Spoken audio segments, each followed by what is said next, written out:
اعوذ باللہ من الشیطان الرجیم بسم اللہ الرحمن الرحیم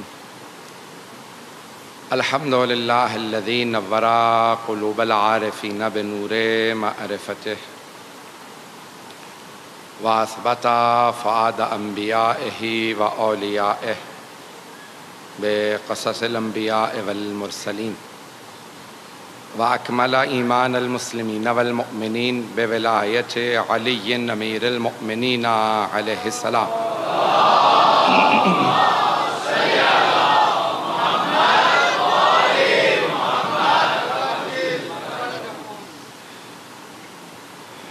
والصلاة والسلام والتحية والإكرام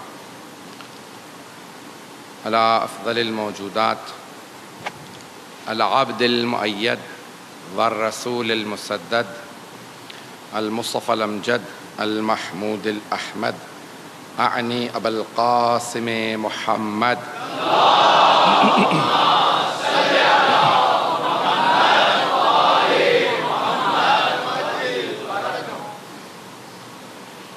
وعلى روحه ونفسه وساهره ووصيه سيد الأتقياء والأصفياء مولا الموالی امام المتقین علی بن ابی طالب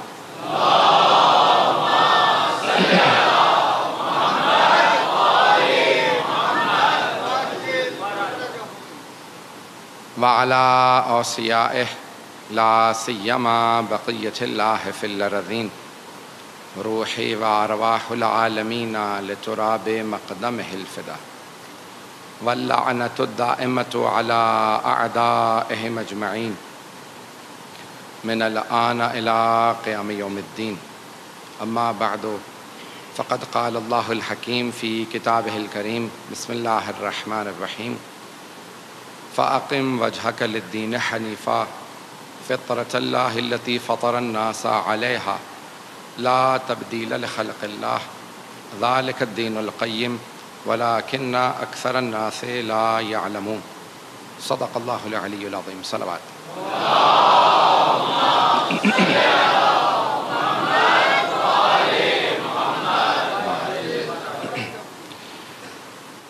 معرفت دین کے عنوان سے یہ عشرہ مجالس جاری رہے گا۔ ہم نے کہا کہ جاننے میں اور پہچاننے میں فرق ہے۔ دین کو جانتے سب ہیں، پہچانتے کم ہیں۔ جب آپ پہچاننے لگتے ہیں تو اس پہچان کا کچھ اثر آپ کی شخصیت میں نظر آنے لگتا ہے، اور پہلا اثر یہ ہے کہ انسان جس چیز کو پہچانتا ہے پھر اسے ماننے لگتا ہے۔ ماننے کا اثر یہ ہے کہ انسان پھر اس کی پیروی کرنے لگتا ہے۔ انسان کے افعال سے، کردار سے دین کی معرفت کا اندازہ ہوتا ہے۔ جتنی معرفت زیادہ ہوگی اتنی ہی دینداری زیادہ ہوگی، انسان میں عمل زیادہ ہوگا، اس کا اخلاق بہتر ہوگا۔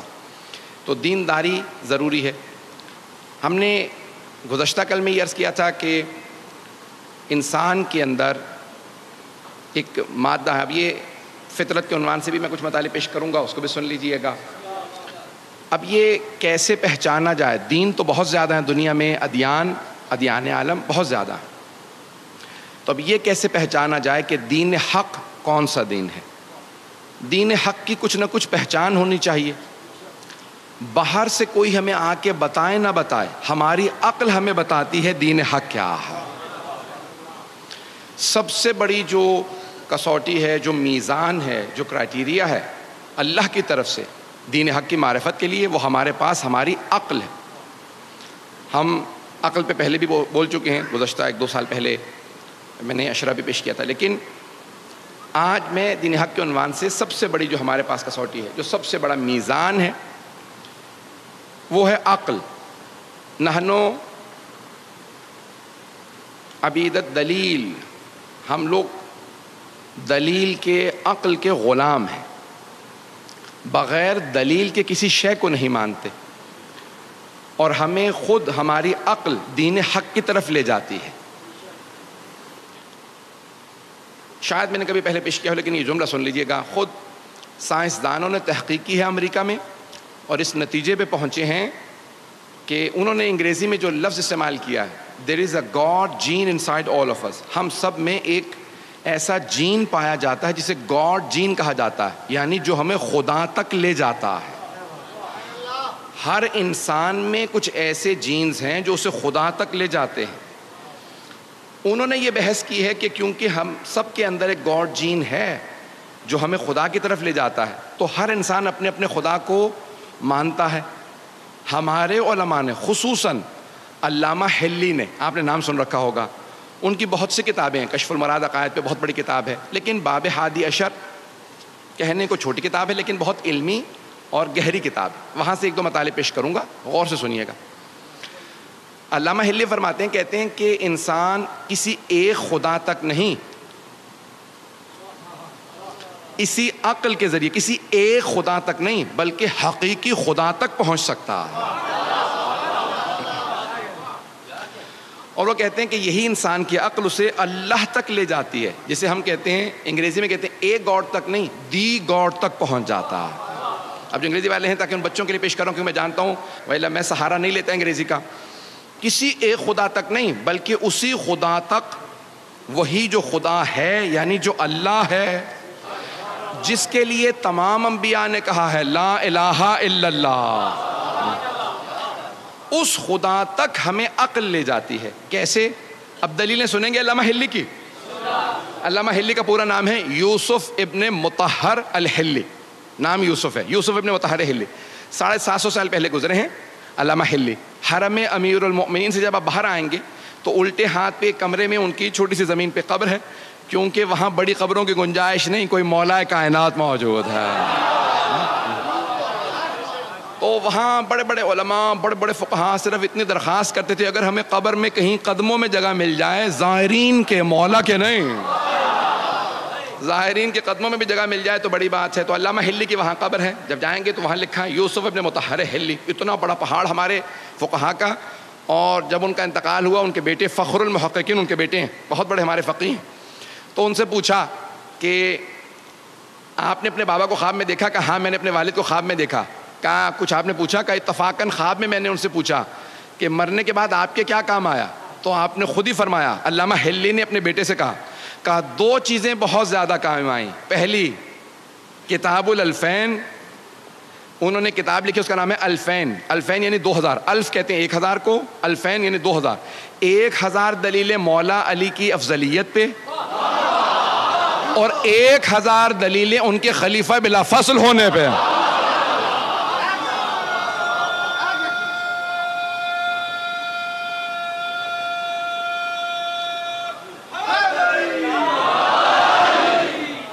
توجہ ہے ذہن گرامی. تو فخر المحققین جنہوں نے بے انتہا فقہ میں, رجال میں بڑی بڑی کتابیں لکھی ہیں, فرماتے ہیں میں نے علامہ حلی اپنے والد کو خواب میں دیکھا کہ مرنے کے بعد آپ کے سب سے زیادہ کیا کام آیا؟ تو کہا 2 چیزیں, کتاب الالفین و زیارت الحسین.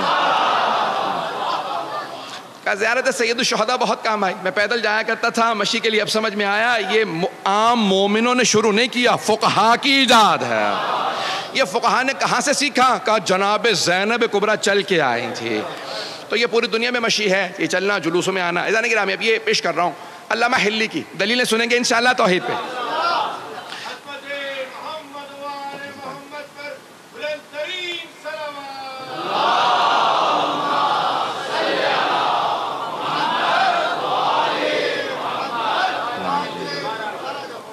علامہ حلی فرماتے ہیں, کہتے ہیں کہ کسی ایک خدا تک نہیں بلکہ حقیقی خدا تک, اللہ سبحانہ و تعالیٰ تک انسان عقل سے پہنچ سکتا ہے.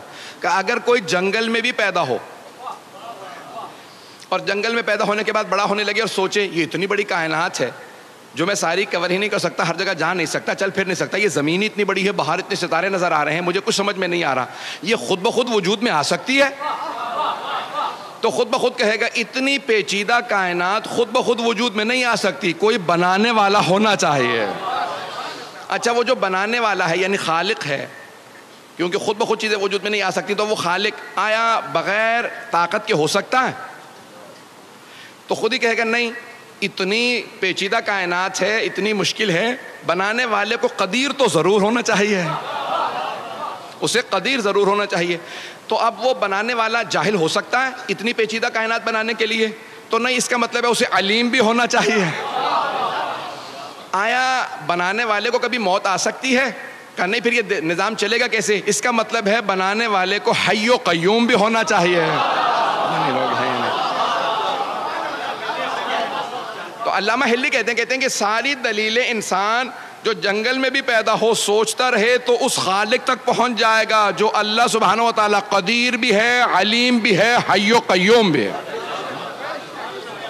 خود انسان اس حی و قیوم تک پہنچ جائے گا. امیر المومنین نے بھی اسی انداز سے کہا ہے. یہ اسی مولا کے فرمان سے انہوں نے باتوں کو لے کے آگے بڑھایا ہے. اگر سننا چاہیں گے میں آگے بڑھوں گا. عزیزان گرامی، اب یہ دین حق انسان عقل سے پہنچے گا تو پہلی چیز جو اپنے لیے واضح کرے گا وہ ہے توحید. میں انشاءاللہ اگلی مجلس میں دوسرے مقام پہ ہمارے عقائد کے عنوان سے رضویہ میں جب پیش کروں گا توحید کو تفصیلی پیش کروں گا، کیونکہ یہاں میرا عنوان دین ہے.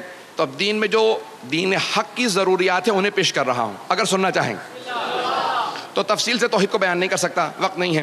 لیکن یہاں ایک اس آیت کے اندر فطرت اللہ التی فطر الناس علیہا، تو انسان کی فطرت میں توحید ہے. انسان فطرتاً اللہ کو مانتا ہے، فطرت میں ہے. کیسے؟ ایک دلیل دی ہے کسی اور بزرگ نے، اس کو دے پیش کر کے آگے بڑھوں گا. کہ مثال کے طور پہ ایک بچہ آئے اور آپ کو آ کے کہے کہ فلاں جگہ پہ یہ حادثہ ہو گیا یا مثال کے طور پہ آگ لگ گئی.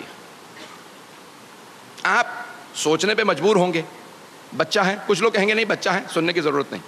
اتنے میں ایک اور بچہ آ جائے اور دوسرا بچہ بھی آ کے وہی بات کہے جو پہلے بچے نے کہی تھی، وہاں آگ لگ گئی. اتنے میں بھی آپ سوچ رہے ہوں کہ دو بچے آ چکے ہیں، تیسرا بچہ آ جائے کہ وہاں آگ لگ گئی ہے. کچھ لوگ کہیں گے بچے ہیں، بچوں کی کیا بات سننی. اتنے میں چوتھا، پانچواں، چھٹا، ساتواں، 10، 12، 14. اگر اتنے بچے آ جائیں تو ہر آدمی کہے گا بچے صحیح، بات تو ایک ہی کہہ رہے ہیں. نہیں پہنچا پایا. ارے بچے ہی صحیح لیکن بات ایک ہی دہرا رہے ہیں، سب کے سب ایک ہی بات کہہ رہے ہیں. وہاں کچھ ہو گیا، جا کے دیکھو تو صحیح. ایسا نہ ہو بچے ہیں لیکن بات صحیح کہہ رہے ہوں. تو امیر المومنین فرماتے ہیں ایک نہیں، 1,24,000 بچے نہیں، انبیاء سب کے سب ایک کے بعد آتے رہے، ایک کے بعد ایک آتے رہے اور ایک ہی بات کہتے رہے، لا الہ الا اللہ. بس سب ایک ہی بات کہہ رہے ہیں. ذرا جا کے دیکھو تو صحیح، ایسا نہ ہو میں ہی غلط ہوں، کوئی خدا ہو. عزیزان گرامی، کوئی خدا ہے جو سب کے سب انبیاء ایک ہی بات دہرا رہے ہیں. اور پھر سب سے بڑی بات، وہ انبیاء پیسے والے نہیں تھے، دولت والے نہیں تھے، انہی لوگوں میں سے تھے. لوگ اپنے زمانے کے، ان کے زمانے کے لوگوں نے پتھر مار مار کے جان سے مارتے رہے، شہید کرتے رہے، آگ لگاتے رہے، سب کچھ وہ مرتے رہے لیکن ایک ہی بات دہراتے رہے، لا الہ الا اللہ. عزیزان گرامی، یہ 1,24,000 انبیاء، پھر 12 معصوم امام. کوئی حسین سجدے میں ہے، دنیا سے جاتے جاتے کہہ رہا ہے لا الہ الا اللہ. عزیزان گرامی، یہ سب دلیلیں ہیں کہ کوئی ایک خدا ہے. تو دین حق وہی راستہ ہے جو ایک خدا کی طرف دعوت دے. جو دین حق ایک خدا کی طرف دعوت ہے وہ دین حق ہے. عزیزان گرامی، دوسرا جو اس دین حق کا سب سے بڑا کرائٹیریا ملاک، جو ہم نے کہا کہ ہر شے عقل سے واضح ہوگی. عقل سے، عقل یہ کہتی ہے کہ اگر خدا ہے، اور ابھی ہم ثابت کر چکے خدا ہے، تو پھر اس سے کوئی رابطہ برقرار ہو سکتا ہے؟ اس سے کوئی رابطہ ہو سکتا ہے؟ پھر اس کی صفات ہے، میں صفات میں نہیں گیا، وقت نہیں ہے. صفات ہے، اس میں عدالت آ جاتی ہے، عدالت کا ماننا ضروری ہے، وقت نہیں. انسان یہ سوچے گا اگر کوئی خدا ہے، اور ابھی ہم نے ثابت کیا خدا ہے، تو پھر اس خدا سے رابطہ ہو سکتا ہے؟ انسان تلاش کرے گا رابطہ ہو سکتا ہے، تو پھر کیسے ہو سکتا ہے؟ تو پھر انسان دیکھے گا کچھ ایسے ہستیاں آئی ہیں، انبیاء آئے ہیں جو کہتے ہیں ہمیں اللہ نے بھیجا. اگر اللہ سے رابطہ کرنا ہے تو پھر جن کو اس نے بھیجا ہے انہی کے ذریعے اللہ سے رابطہ ہو سکتا ہے. اسی کو وسیلہ بھی کہا جاتا ہے، توسل بھی کہا جاتا ہے. کہ خدا سے رابطہ ہو سکتا ہے لیکن وسیلے کے ذریعے. مستقیم بھی ہو سکتا ہے، مستقیماً بھی ہو سکتا ہے. مجھے پتا ہے مجمع جو ہے وہ کل اور آج بارش کے باوجود بھی الحمدللہ ہمارے منتظمین بتا رہے تھے کہ مجمع بے انتہا آیا. یہ آپ کی عقیدتیں ہیں، دین سے محبت ہے، حسین کا عشق ہے جو آپ کو لے کے آ رہا ہے.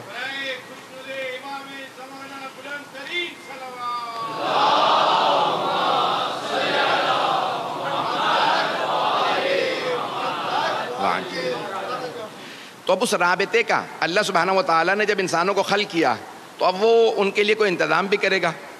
عزیزان گرامی، ہم نے کہا دین، عقیدے اور عمل دونوں چیزوں کا نام ہے. اللہ سبحانہ و تعالیٰ، ہم اصول دین عقل کے ذریعے سمجھ سکتے ہیں، لیکن فروع دین کو سمجھانے کے لیے ہمیں انبیاء کی ضرورت ہے. وہ ہمیں بتائیں گے کہ کوئی نماز ہے، کوئی روزہ ہے. اگر ہمیں کوئی نہ بتاتا نماز کیسے پڑھنی ہے تو ہم نماز نہیں پڑھ سکتے تھے. نہیں پہنچا پایا. ہم نماز نہیں پڑھ سکتے تھے اگر ہمیں کوئی آ کے نہ بتاتا کہ ایسی نماز ہے، فجر کی 2 ہی ہونی چاہیے، ظہر کی 4 ہی ہونی چاہیے، عصر کی 4 ہیں، مغرب کی 3 ہیں، عشاء کی 4. اب اگر کوئی آدمی اعتراض کرے، پروردگارا تو نے ہماری نیند خراب کر کے ہمیں جب اٹھا ہی دیا تھا تو 8 10 17 رکعت یہیں پڑھوا لیتا. پتہ نہیں لوگ ہیں یا نہیں ہیں. کوئی اعتراض کر سکتا تھا، پروردگارا اب اٹھ ہی گیا ہوں، ساری نیند غارت تو ہو گئی، جب پانی چہرے پہ ملا ساری نیند اڑ گئی، تو پروردگارا یہیں 8 10 رکعت، یہیں ظہر کی 4 رکعت یہاں ہو جاتی، چلو 2 نہیں تو 4 ہوتی، 8 ہوتی، کچھ ہوتا. نہیں، اللہ نے کہا نہیں، 2 ہی پڑھو، اس کے بعد بے شک سو جاؤ. کیونکہ نماز ہے اپنے نفس سے مقابلہ. جب ایک مرتبہ اپنے نفس کو شکست دے دو پھر سوال نہ کرنا 2 ہی کیوں، 2 رکعت پڑھ کے بے شک دوبارہ سو جاؤ. لیکن جب میرے راستے پہ آؤ گے، شیطان کو شکست دینے کا سب سے بڑا راستہ ہی فجر کی نماز ہے. بھائی اس پہ ویسی واہ آنی چاہیے جیسے باقی جو لوگ آنی چاہیے. میرا کوئی بھی نوجوان بھائی، میرا بچہ کبھی بھی فجر کی نماز قضا نہیں کرے گا. عزیزان گرامی، اب یہ ساری نمازیں یہ کون بتائے گا ہمیں؟ توجہ ہے میرے ساتھ؟ یہ ساری نمازیں، یہ عبادات ہمیں کون بتائے گا؟ انبیاء. اللہ سے رابطے کے لیے ہمیں انبیاء کی ضرورت ہے. وہ جب فروع دین بھیجے گا انبیاء کے ذریعے. ایک اور جملہ کہہ دوں، جب اللہ جو ہمارے لیے چیزیں بھیج رہا ہے، نماز بھیج رہا، روزہ بھیجا، حج بھیجا، خمس زکوٰۃ، یہاں سب کچھ اس نے بھیجا، قرآن کریم بھیجا، کوئی بھی شے ہمیں مستقیماً نہیں دی، نہیں پہنچا سکا. اللہ نے ہمیں کوئی شے بغیر واسطے کے نہیں دی. جو کچھ دیا واسطے کے ذریعے دیا، وسیلے کے ذریعے دیا. توجہ، اس نے ہمیں نماز بھی دی تو وسیلے کے ذریعے، قرآن کریم دیا تو وسیلے کے ذریعے. ارے وہ جو محتاج نہیں ہے،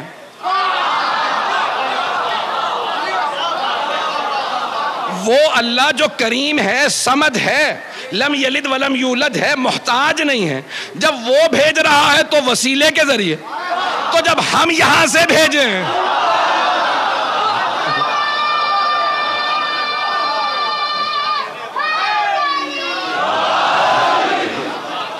توجہ فرما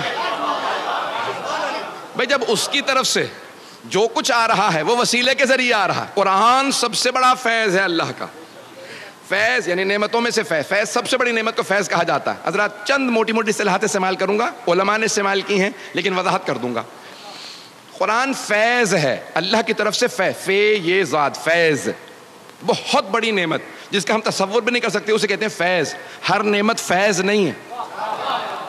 قرآن فیض ہے، صرف فیض ہے. توجہ، عرفاء کی، کیونکہ معرفت دین ہے نا، میرا موضوع ہے معرفت دین، تو عرفاء کی نگاہ میں قرآن فیض ہے، نعمت نہیں ہے، فیض ہے. اللہ نے فیض بھیجا تو رسول کریم کے ذریعے. اللہ نے فیض بھیجا، قرآن کریم فیض ہے. ارے یہ صامت قرآن فیض ہے، یہ خاموش قرآن فیض ہے، تو قرآن ناطق فیض نہیں ہے. جب اس قرآن کے لیے واسطے کی ضرورت ہے تو اس قرآن کے لیے واسطے کی ضرورت کیوں نہیں؟ عزیزان گرامی، اللہ نے قرآن کو بھیجا، عرفاء کی نگاہ میں قرآن فیض ہے اور رسول خدا ہے فیض مقدس. عرفاء جو اصطلاحات استعمال کرتے ہیں، تھوڑی سی اصطلاحات، میں نے کہا موٹی اصطلاحات ہیں، گاڑی اصطلاحات ہیں، یاد کر لیجئے. قرآن فیض، رسول خدا ہے فیض مقدس، اور خدا ہے فیض اقدس. اللہ سب سے بڑا فیض. اس نے کہا دیکھو خبردار، میرے تک آنے کے لیے مستقیم ڈائریکٹ آنے کی کوشش نہ کرنا. اگر ڈائریکٹ آنے کی کوشش کرو گے، بنی اسرائیل نے بھی یہی چاہا تھا. بنی اسرائیل نے کہا موسیٰ اللہ سے کہو ہمیں نظر آ جائے، تو اللہ نے کہا میں کبھی کسی کو نظر نہیں آؤں گا، ذرا پہاڑ کو دیکھو. اللہ نے اپنے کرم فیض کی نگاہ ڈالی، پہاڑ پہ پہاڑ جل گیا. بنی اسرائیل سارے مر گئے، جناب موسیٰ بے ہوش ہو کے گر گئے. بنی اسرائیل نے ڈائریکٹ اللہ سے ہونا چاہا تو سارے تباہ ہو گئے. بڑے بڑے خلفاء کہہ گئے اگر علی نہ ہوتے تو ہم ہلاک ہو جائیں.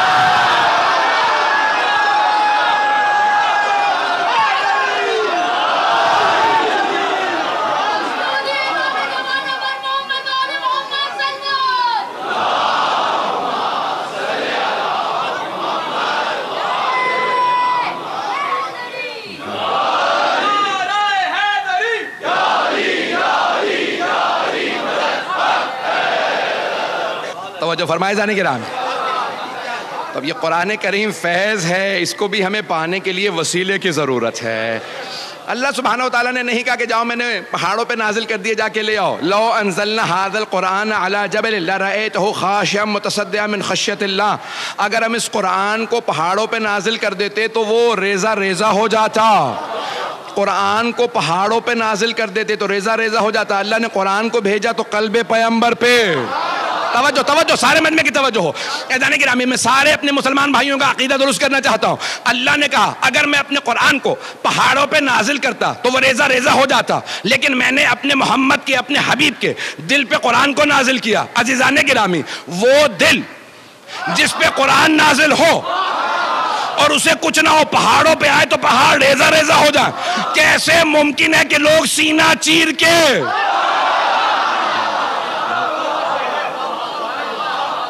کیسے ممکن ہے کہ اس دل کو دھونے کی ضرورت ہو؟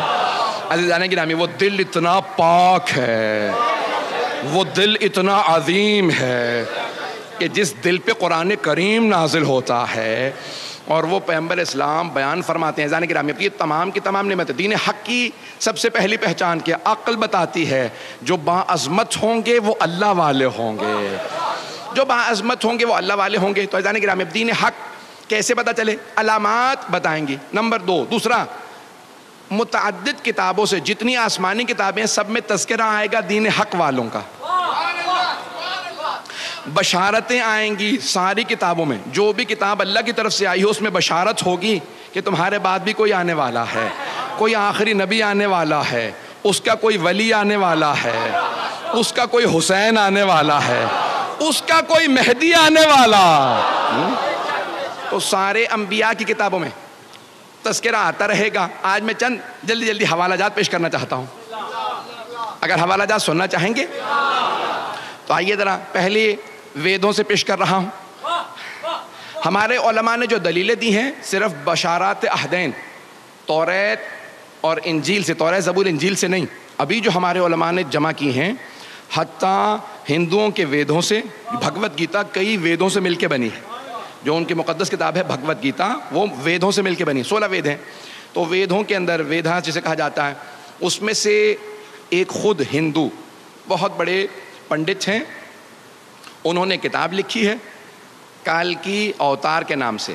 اور اس میں انہوں نے ثابت کیا ہے کہ جو نشانیاں ساری ہماری ویدھا میں تھیں، کالکی اوتار یا کہہ لیں جو کائنات پہ اللہ کا سب سے بڑا، یا اس نے ایشور لکھا ہے، خدا جو سب سے بڑا خدا ہے، اس کا جو سب سے بڑا نمائندہ آئے گا اسے ہندی میں یا سنسکرت میں کالکی اوتار کہتے ہیں.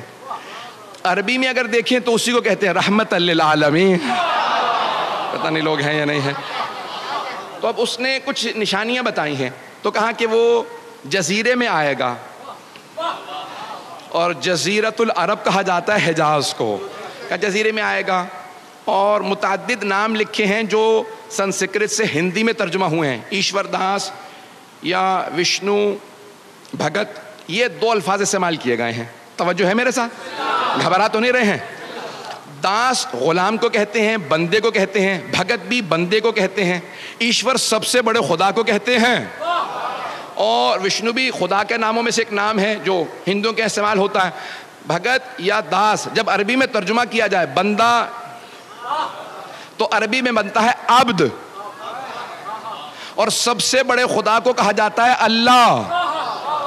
اگر اسی ایشور داس یا وشنو بھگت کا عربی میں ترجمہ کیا جائے تو عبداللہ بنتا ہے.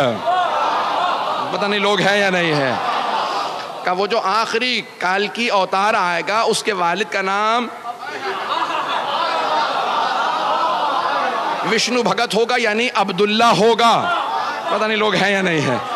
اور ماں کا نام بھی بتایا، اور کہا کہ جو دیوی ہوگی اور ہم جب دیوی کہتے ہیں تو ہم عربی میں جو بھی لفظ استعمال کیا جائے، جیسے ہم عربی میں کہتے ہیں سیدہ، اردو میں کہتے ہیں بی بی، شانتی یعنی امن سے ہے، اور اسے عربی میں ترجمہ کیا جائے تو امن سے ہے، آمنہ بی بی بنتی ہے۔ ابھی 3 منٹ میں نے صرف ایک کتاب پیش کی ہے ویدھا سے، ابھی تو میں 2-3 اور کتابیں پیش کرنے والا تھا اگر سننا چاہیں گے تو۔ میں نے کہا حق، دین حق کی علامات میں سے علامت ایک یہ ہے کہ تمام ادیان عالم میں، اللہ کی جو آسمانی ادیان ہیں ان میں اس آخری نبی کا تذکرہ پایا جاتا ہوگا، صرف نبی کا نہیں، ان کے اوصیاء کا بھی تذکرہ پایا جاتا ہوگا۔ ایک بہت بڑے پروفیسر ہیں تھامس مکیلوین کے نام سے، تھامس مکیلوین، بچے نام یاد رکھیں تاکہ کبھی دلیل دینا پڑے۔ تو یہ امریکہ کے ہیں، بہت بڑے قابل آدمی ہیں، مقامی امریکی ہیں، سویڈن کی ایک یونیورسٹی کے اندر وزٹنگ پروفیسر ہیں۔ انہوں نے کتاب لکھی ہے اسلام ان بائبل۔ ان کا میں نے لندن میں اب سے 14-15 سال پہلے، شاید 16-18 سال پہلے، مجھے یاد نہیں، بہت پہلے ایک انٹرویو لیا تھا۔ تو انہوں نے اس انٹرویو کے بعد کہا تھا میری زندگی کا سب سے بڑا اور اچھا انٹرویو یہی تھا۔ تو ان سے صحافی نے پوچھا کہ بھی میں نے 2-4 سوال کیے، اس کے بعد میں نے ان سے کہہ دیا تو آپ نے کیوں کہا؟ کہا کہ مجھے نہیں معلوم انہوں نے یہ سوالات کہاں سے کیے۔ میں نے کہا مجھے بھی نہیں معلوم، مجھے آتے جا رہے تھے، میں پوچھتا جا رہا تھا۔ تو اس تھامس مکیلوین نے ایک دلیل دی، یقین مانے میں نے بے انتہا کتابوں میں دیکھا کہ لوگوں نے کربلا کو توریت سے، زبور سے، انجیل سے ثابت کیا۔ کربلا کو بے انتہا لوگوں نے اپنی کتابوں سے ثابت کیا ہے کہ اس کا تذکرہ پایا جاتا ہے، لیکن تھامس مکیلوین نے غدیر خم کے واقعے کو بائبل سے ثابت کیا، اور کتاب چھپ چکی ہے۔ کتاب کا نام ہے اسلام ان بائبل، اسلام ان بائبل میں اسلام، اور انہوں نے بہت سی دلیلیں دی ہیں۔ اب میں 2 دلیلیں جلدی جلدی توریت سے دینا چاہ رہا ہوں، یا ایک دلیل سن لیجیے اور پھر ایک انجیل سے اگر سننا چاہیں گے۔ عزیزان گرامی، یہ دلیل امام رضا علیہ السلام نے بھی دی ہے،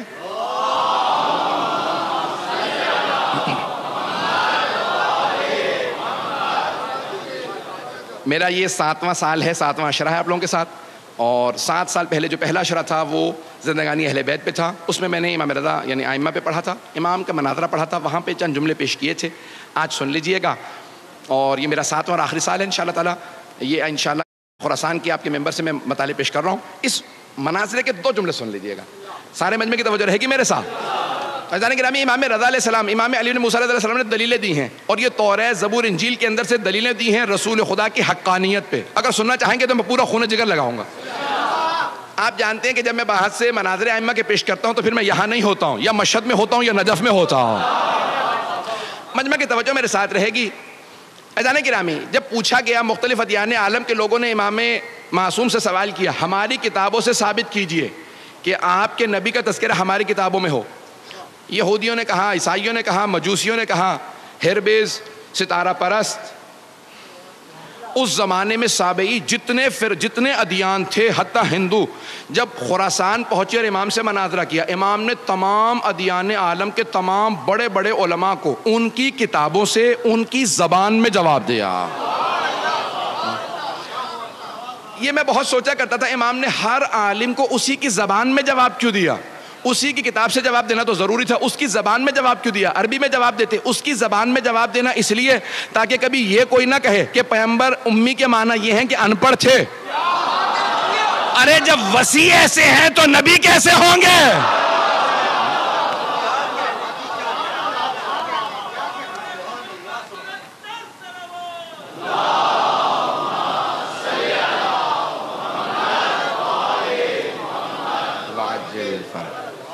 تو ایک مرتبہ مامون نے مناظرہ رکھا تھا، مامون رشید، نام آپ نے سن رکھا ہوگا، بنی عباس کے خلفاء میں سے ہارون رشید کے بعد اس کے دونوں بیٹے امین اور مامون۔ مامون ایران پہ حکمران تھا، حاکم تھا، بعد میں اپنے بھائی کو قتل کرنے کے بعد پوری حکومت اس نے قبضے میں لے لی تھی۔ تو اس نے امام رضا علیہ السلام کو خراسان بلوا لیا تھا تاکہ نظر رکھے اور جاسوسی کرتا رہے، اور کسی طرح سے ایک مناظرہ امام کو ہروا دے تاکہ پھر شیعہ امام سے دور ہو جائیں۔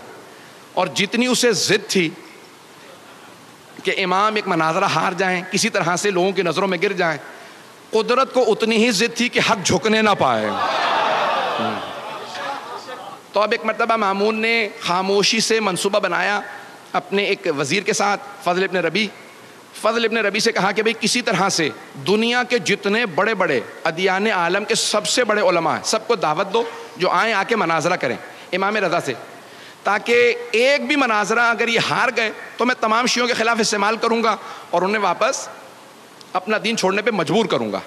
اس نے کہا ٹھیک ہے، لیکن اس پہ بہت وقت لگے گا اور پیسہ۔ اس نے کہا مجھے پرواہ نہیں، پیسہ بھی لگے گا، ہم لگائیں گے، اور وقت درکار ہے، چند مہینے ہیں۔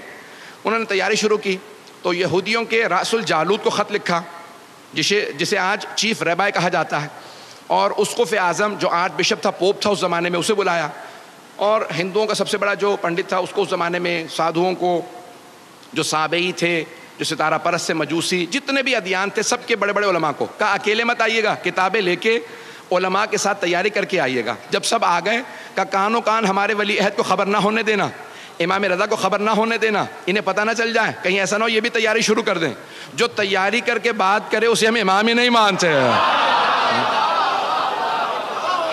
اگر بات پہنچ رہی ہو، ہم ایسے کوئی امام نہیں مانتے۔ میں جملہ کہہ رہا ہوں سخت ہے، مجھے معاف کر دیجیے گا اگر کسی کو گراں گزرے، ہم ایسے کوئی امام نہیں مانتے جسے چاولوں کے پیچھے بوٹی نظر نہ آتی ہو۔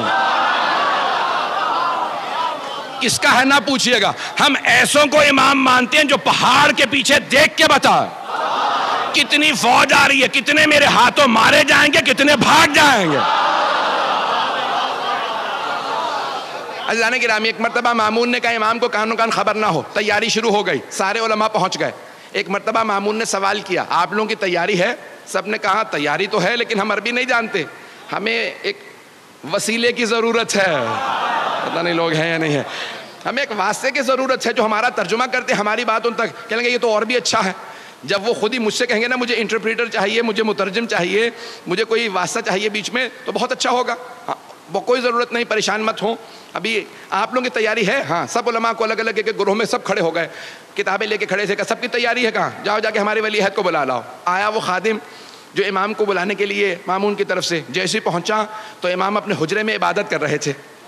اچھا وہ خادم جو امام کی جاسوسی پہ لگایا گیا تھا نا کہ دیکھو یہ کیا کرتے ہیں، تو اس نے ہمیشہ دیکھا، واپس آنے کے بعد دل ہی دل میں وہ شیعہ ہو چکا تھا، تقیہ میں چلا گیا تھا، تو اس سے پوچھا بھی کیا بات ہے، کیا دیکھتے ہو؟ کہا جب بھی جاتا ہوں نا جاسوسی کے لیے تو میں نے صرف 3 ہی حالتوں میں دیکھا، یا نماز سے ہوتے ہیں، یا روزہ رکھے ہوئے ہوتے ہیں، یا ذکر کر رہے ہوتے ہیں۔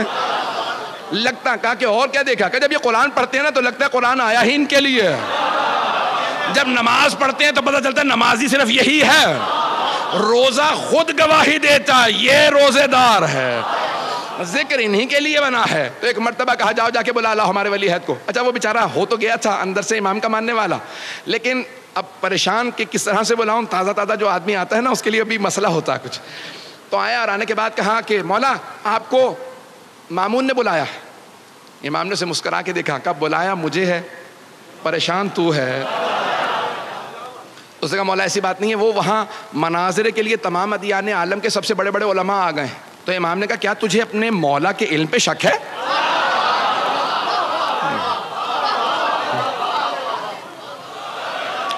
بس بھی ایک مرتبہ امام نے کہا کہ تجھے اپنے مولا کے علم پہ شک ہے؟ اس نے کہا نہیں مولا آپ کے علم پہ کوئی شک نہیں، لیکن مولا یہ جو مناظرہ کرنے والے ہوتے ہیں نا یہ بات ایسی گھما پھرا کے کرتے ہیں کہ سوال کچھ ہوتا ہے جواب کچھ بنتا ہے۔ تو میں گھبرا یہ رہا ہوں کہ مناظرے کے لیے وہ تو تیاریاں کر کے آئے ہیں۔ مولا نے کہا سن، چہرہ میرا نہیں مامون کا دیکھنے والا ہوگا،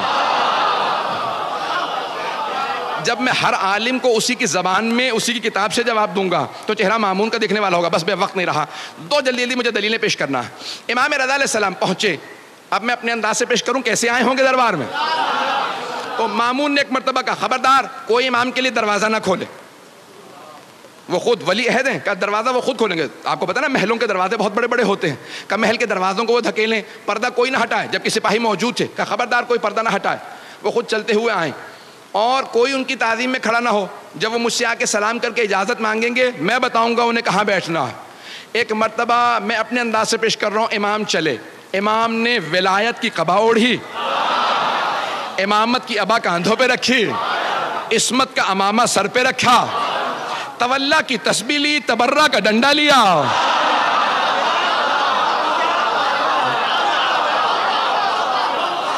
ایک مرتبہ نالین زیب تن کی،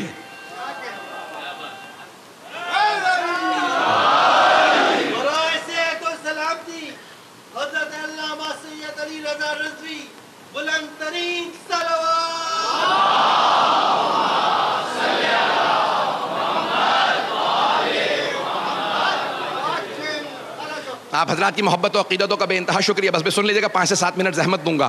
ایک مرتبہ امام چلے, جیسے ہی امام نے نالین سے بے تن کیے, چلنے لگے, تو میرا دل کہتا ہے زمین قدموں کے بوسے دے رہی ہوگی, آسمان سر پہ سایہ کر رہا ہوگا. جب امام کائنات چلے ہوں گے تو ایک مرتبہ ہوا چلنے لگی, خود بخود دروازے کھلنے لگے, پردے سر پہ سایہ کرنے لگے, اور وہ تمام درباری جیسے کسی نے گریبان میں ہاتھ ڈال کے کھڑا کر دیا ہو, سب کے سب تعظیماً کھڑے ہو گئے. وہ جو تخت پہ بیٹھا تھا مامون, وہ خود بخود کھڑے ہو کے کہنے لگا فرزند رسول یہ آپ ہی کی جگہ ہے.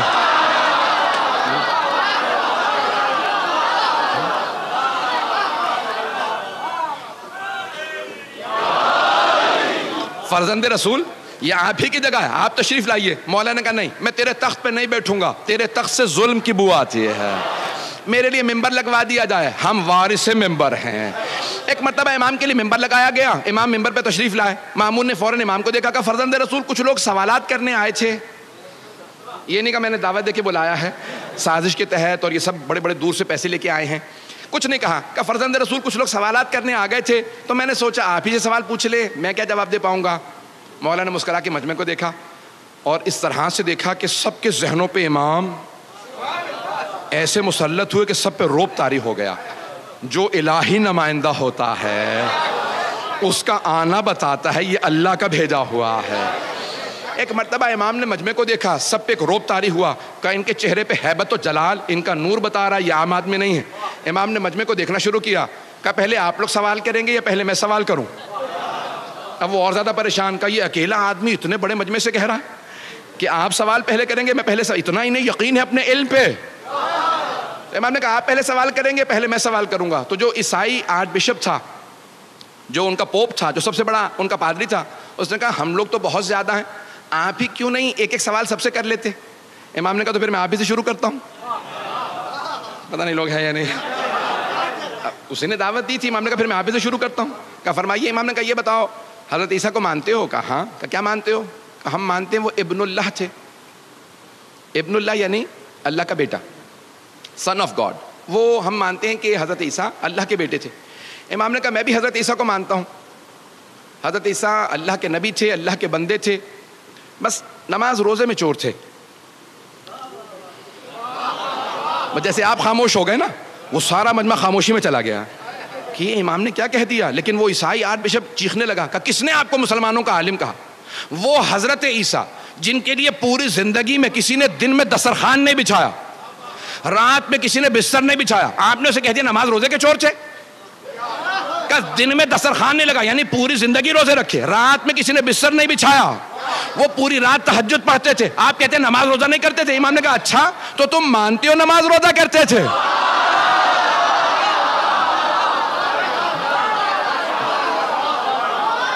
مناظر ایسے ہی ہوتا ہے.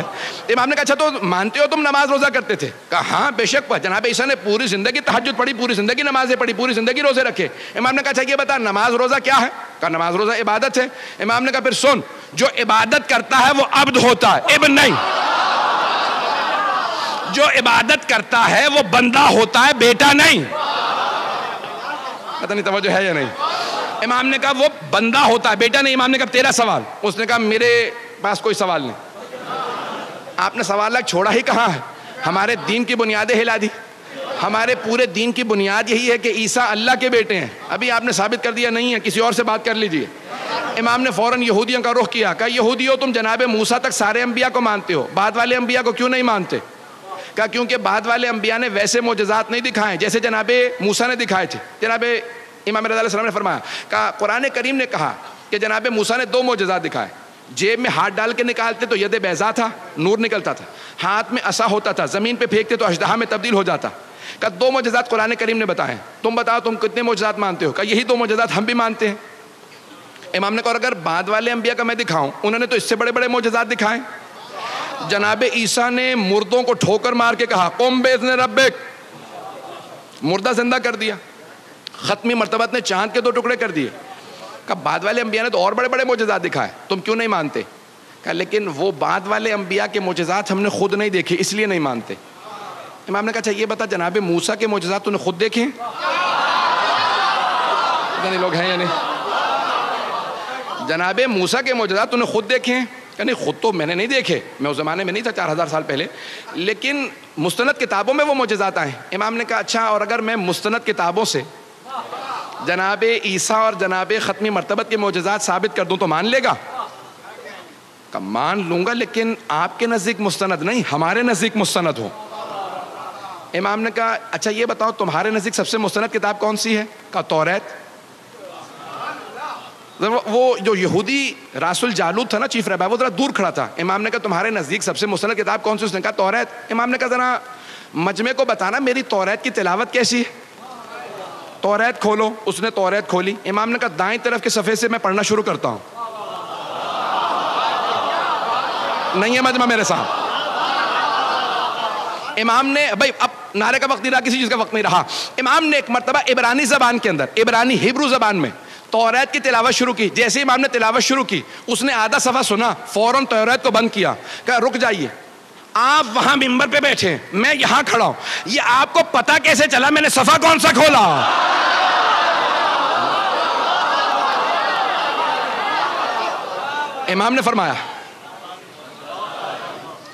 امام نے فرمایا کہا کہ اگر بغیر دیکھے بتا نہ سکوں تو حجت خدا کیسا؟ امام نے کہا ذرا مجمع کو بتا میری توریت کی تلاوت کیسی ہے؟ کہا ایھا الناس لوگو، میں گواہی دیتا ہوں یہ توریت کو مجھ سے بہتر جانتے ہیں، ان کی تلاوت بھی مجھ سے بہتر ہے، ان کا علم بھی مجھ سے زیادہ ہے۔ امام نے کہا تم نے کہا تھا نا تمہارے نزدیک مستند کتاب ہو، اب میں حوالہ دے رہا ہوں۔ بائبل تینوں کتابوں کا نام ہے۔ جب کہتے ہیں نا بائبل تو توریت، old testament, psalms of David and the new testament, تینوں مل کے بائبل بنتی ہیں۔ اولڈ ٹیسٹمنٹ جو ہے وہ توریت ہے، سامز آف ڈیوڈ زبور ہے، اور نیو ٹیسٹمنٹ انجیل ہے۔ بات واضح ہو گئی ہے؟ جن کو ابھی تک واضح نہیں ہوئی، بعد میں ریکارڈنگ سن لیجیے گا، میری رفتار بڑھتی رہے گی۔ عزیزان گرامی، امام رضا علیہ السلام نے فرمایا کہ توریت سے حوالہ دے رہا ہوں۔ کہ تمہاری کتاب ہے مانتے ہو؟ کہا ہاں۔ امام نے کہا حوالہ چاہیے نا ہمارے نبی کا، بعد والے انبیاء کا۔ کہا ذرا توریت کھولو، سورہ تمہاری کتاب کا سورہ حبقوق۔ اس نے فوراً سورہ کھولا جو ٹرومنی انگلش کے اندر۔ امام نے کہا وہاں پہ آیت نمبر 11 سے لے کے 19 تک میں تلاوت کرتا ہوں اور سنتے چلے جانا۔ اب سارا مجمع سن رہا ہے، مامون بھی دیکھ رہا ہے کہ کیا ہوتا ہے، یہ توریت سے ثابت کر رہے ہیں۔ تو ایک مرتبہ امام نے بیان کرنا شروع کیا۔ امام نے کہا سنو، وَتَجَلَّى رَبُّكَ، عربی میں موجود تھا۔ جب میں اس کا انگریزی میں ترجمہ کر رہا تھا نا کتاب کا، تو میں پریشان ہو رہا تھا۔ رات کے 12 بجے کے بعد کا وقت تھا کہ یہ 1200 سال پہلے امام رضا نے اس زمانے کی توریت سے حوالہ دیا۔ توریت زبور انجیل کو تبدیل کر دیا گیا، تحریف کر دیا گیا، توجہ بدل دیا گیا۔ یہ آج بھی حوالہ موجود ہے یا نہیں؟ 2007 یا 8 کی بات ہے، جب میں ترجمہ کر رہا تھا، میں فوراً آن لائن ہوا۔ اس زمانے میں وائی فائی ابھی دستیاب نہیں تھا۔ میں نے جا کے دیکھا gospel.com پہ کہ گیٹ وے ٹو بائبل، میں نے دیکھا کہ بھئی یہ موجود ہے یا نہیں عربی کی عبارت کو، کیونکہ شیخ صدوق نے عربی میں لکھا تھا۔ میں نے فوراً وہاں ٹائپ کیا تو آج موجودہ توریت میں امام کا حوالہ موجود تھا۔ میرا یقین اور زیادہ بڑھ گیا، ہم ایسے امام کی امامت کے قائل ہیں کہ جن کی نگاہیں دیکھ لیں توریت بدل جائے گی، لیکن تبدیل ہونے کے بعد بھی 1250 سال بعد جو حوالہ توریت میں رہے گا وہ حوالہ امام نے دیا۔ امام نے وہ حوالہ دیا۔ ایک مرتبہ امام نے کہا کھولو، اب وہاں پہ کہا وَتَجَلَّى، اب آپ کے رب نے اپنی وحی کو نازل کیا، وحی کو نازل کیا۔ Your lord sent his manifestation, انگریزی ترجمہ بھی وہاں پہ موجود ہے کہ آپ کے رب نے اپنے وحی کو نازل کیا اللہ طور سینا، on Mount Sinai، طور سینا پہ۔ کہا یہ طور سینا پہ کس پہ وحی نازل ہوئی؟ تو فوراً وہ راس الجالوت نے، یہودیوں کے سب سے بڑے عالم نے کہا کہ جناب موسیٰ پہ، دنیا جانتی ہے جناب موسیٰ پہ وحی آئے۔ کہا مانتے ہو نا؟ کہا ہاں۔ کہا ذرا اگلی آیات کی تلاوت کرو۔ اور وَتَجَلَّى رَبُّكَ، اور تمہارا رب وحی نازل کرے گا علی جبل السعیر، انگریزی میں تھا ماؤنٹ سائر۔ کا جبل سعیر پہ، ماؤنٹ سائر پہ، جبل سعیر پہ، کوہ سعیر پہ وحی نازل کرے گا۔ کہا بتاؤ یہ کوہ سعیر پہ کس پہ وحی آئی؟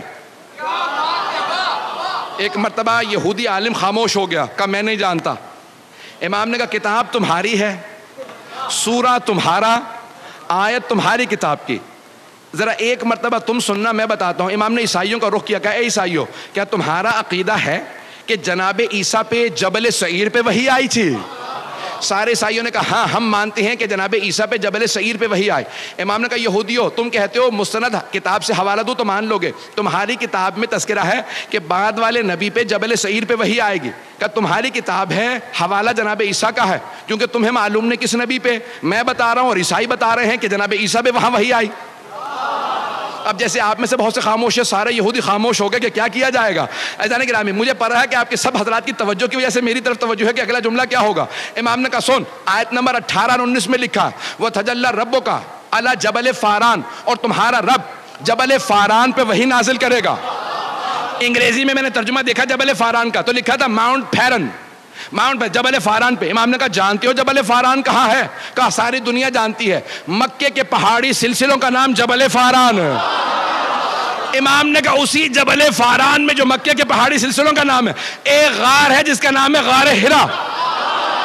پوری دنیا میں صرف ہمارے نبی نے کہا مجھ پہ غار ہرا میں وحی آئی تھی. کہا او یہودیو، کتاب تمہاری ہے، حوالہ ہمارے نبی کا ہے. ایک مرتبہ امام نے کہا سن، آگے لکھا ہے کہ اسی آخری نبی کے بھی جناب موسیٰ کی طرح سے 12 اوصیاء ہوں گے.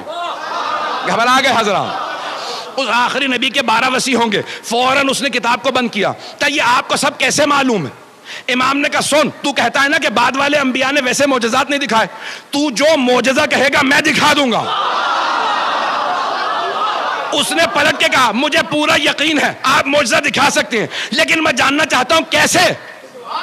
جب آپ ہماری کتاب کو ایسے جانتے ہیں مجھے پورا یقین ہے، اگر آپ کہیں گے تو آپ معجزہ دکھا دیں گے. امام نے کہا سن، وہ جو وہاں لکھا ہے نا آخری نبی کے 12 وصی ہوں گے، ان میں سے 8واں میں ہوں.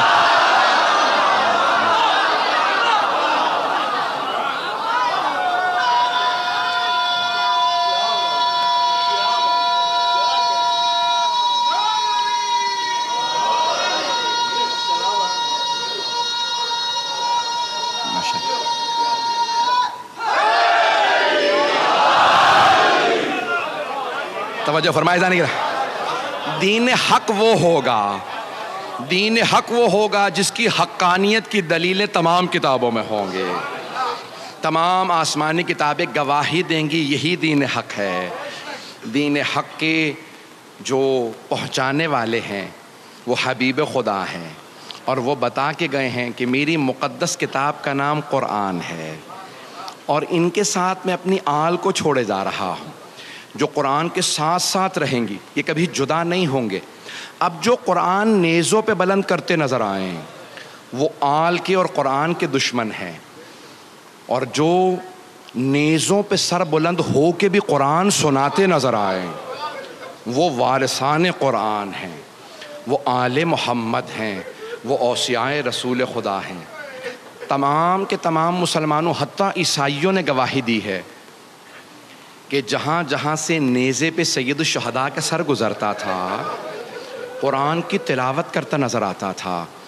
عزیزان گرامی، پہلی محرم گزر گئی ہے، سید الشہداء سفر میں ہیں، ابھی کربلا نہیں پہنچے ہیں، 2 محرم کو پہنچیں گے.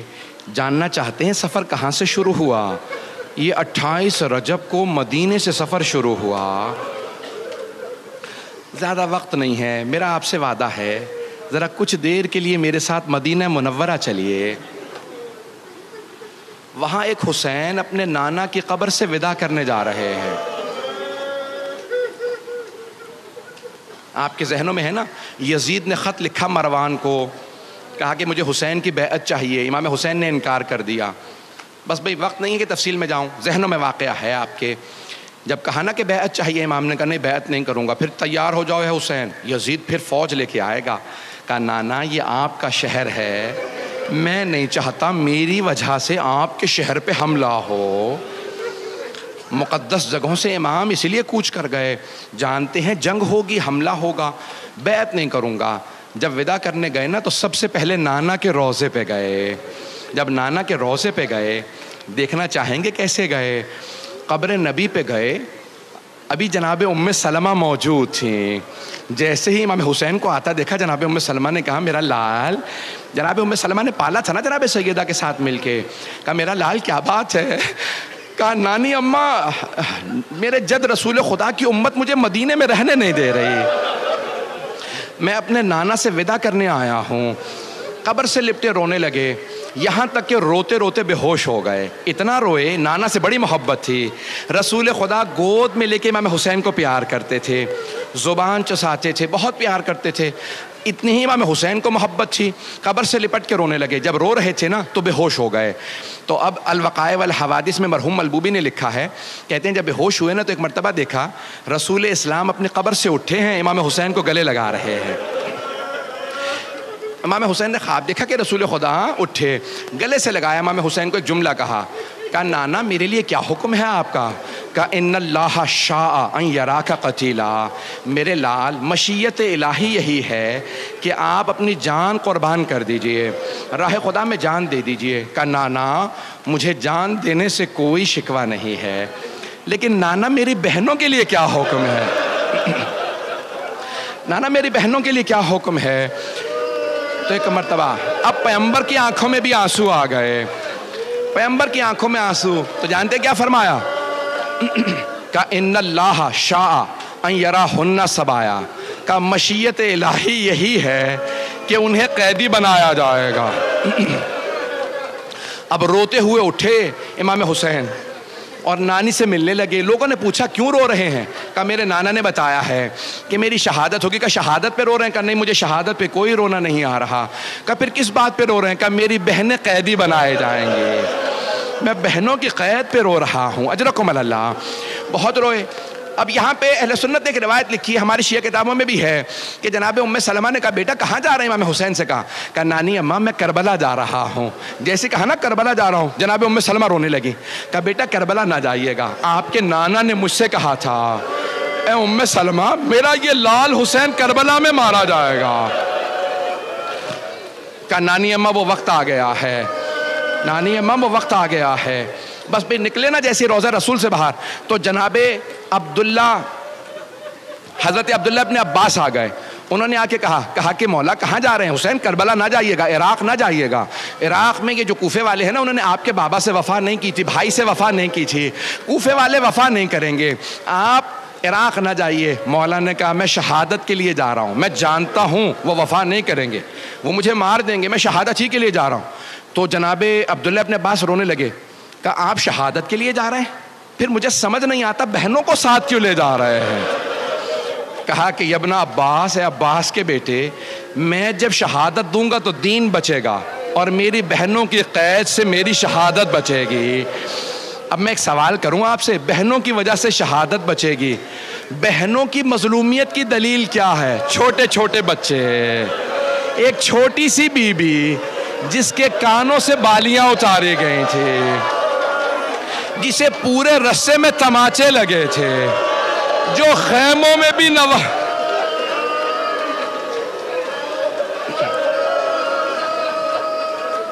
رک جائے 2 منٹ ابھی نہیں 2 منٹ.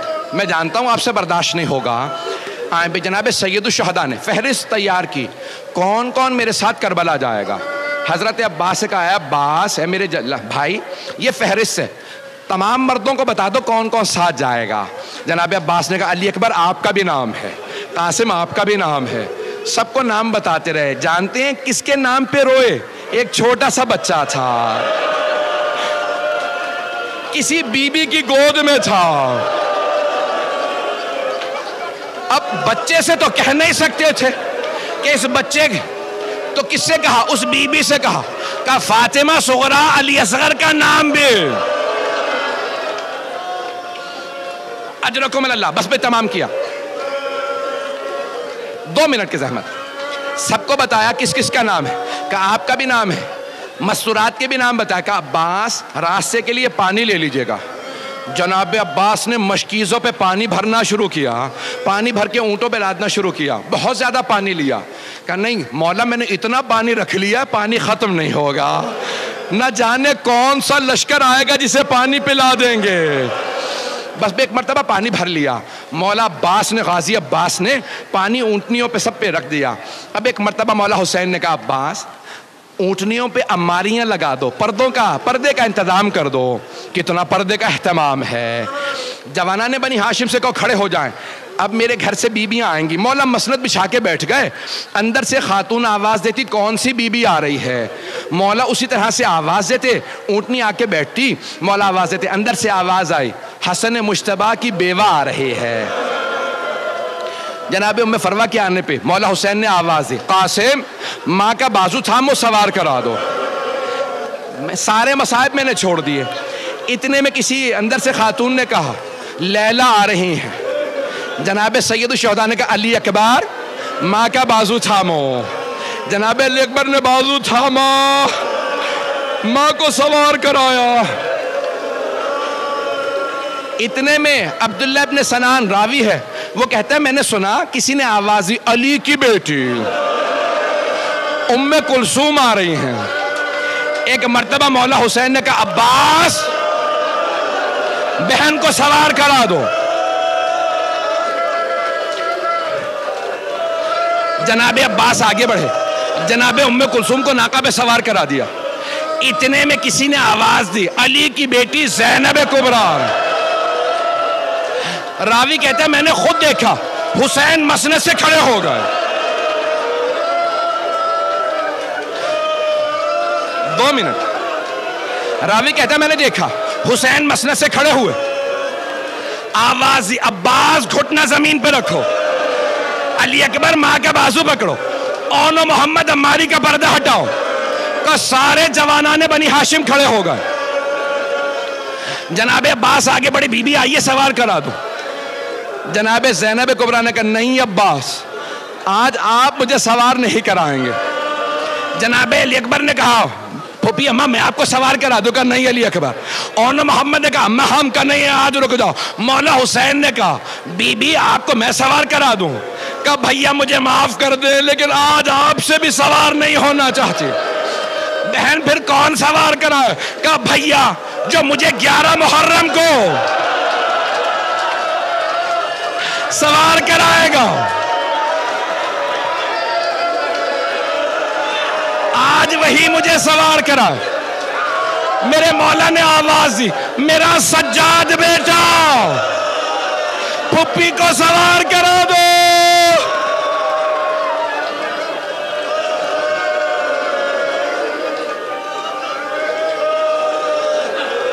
الا لعنت اللہ علی القوم الظالمین.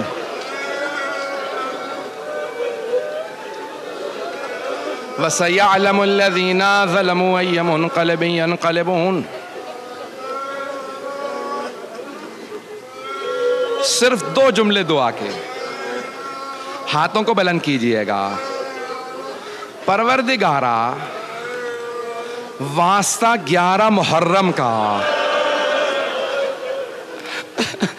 جب ایک بوڑھی بی بی ہر بی بی کو سوار کرا رہی تھی، یہاں تک کہ اس بی بی نے اپنی ماں کی کنیز جناب فضہ کو بھی سوار کرا دیا.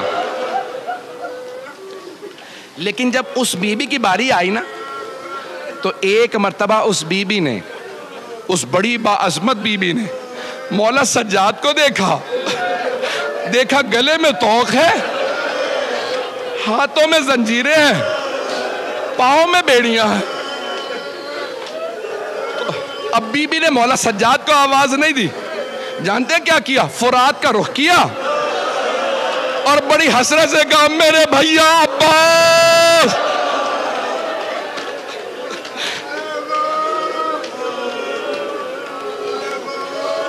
پروردگارا 11 محرم کا واسطہ ہم سب کو امام زمانہ کا ظہور دیکھنا نصیب فرما، دشمنان اہل بیت کو نیست و نابود فرما.